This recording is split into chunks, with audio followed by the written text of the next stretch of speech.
Good afternoon, everyone. Day 4 of bookkeeping and accountancy. Today we are going to learn what is asset. Any physical thing or rights owned that has monetary value. Any physical thing like tangible things जिसे आप देख सकते हो. Example plant and machinery, land and building. जिसको भी आप कभी भी सेल करोगे तो उसके रिटर्न में आपको कुछ मॉनिटरी वैल्यू मिलेगी, पैसे मिलेंगे. That is monetary value. And rights.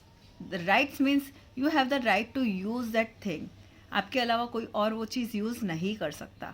Example patent, copyright. अगर आपने किसी चीज़ को प्रोडक्ट को पेटेंटेड कराया means only you can use that technology, कोई और उसे यूज़ नहीं कर सकता.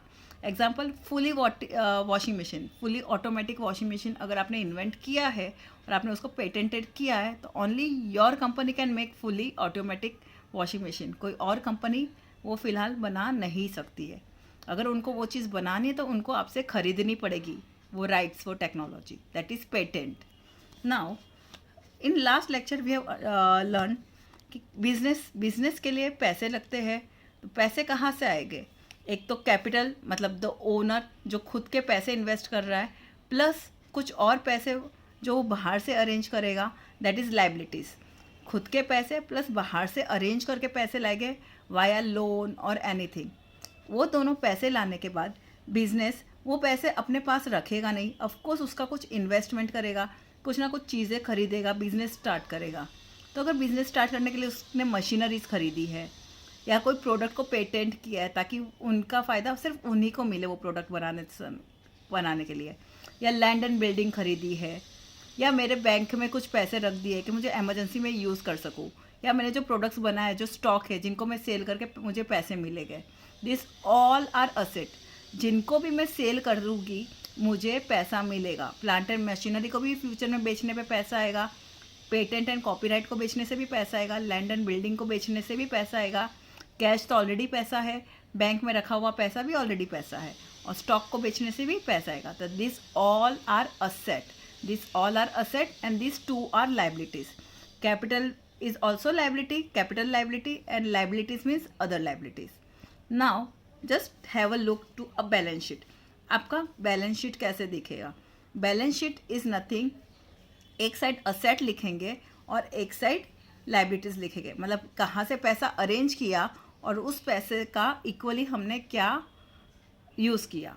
ठीक है, यहाँ से पैसा अरेंज हुआ है और ये चीज़ें हमने खरीदी है. ओके, नाउ सी, अगर मैंने एग्जांपल दिया मेरा असेट 5 लाख रुपीज़ है तो वो कैसे हुआ होगा? मैंने खुद के कुछ पैसे इन्वेस्ट किए होंगे 2 लाख, और कम पड़े होंगे तो मैंने 5 लाख 3 लाख कहीं और से अरेंज किए होंगे. दोनों को मिल के 5 लाख हो गए एंड दैट 5 लाख का मैंने कुछ असेट खरीदा. Okay, now see how the formula arises. Capital. अब कैपिटल का फॉर्मूला क्या होगा? यहाँ पे कैपिटल कितना है? 2 लाख रुपीज़. वो हमें कैसे पता चलेगा?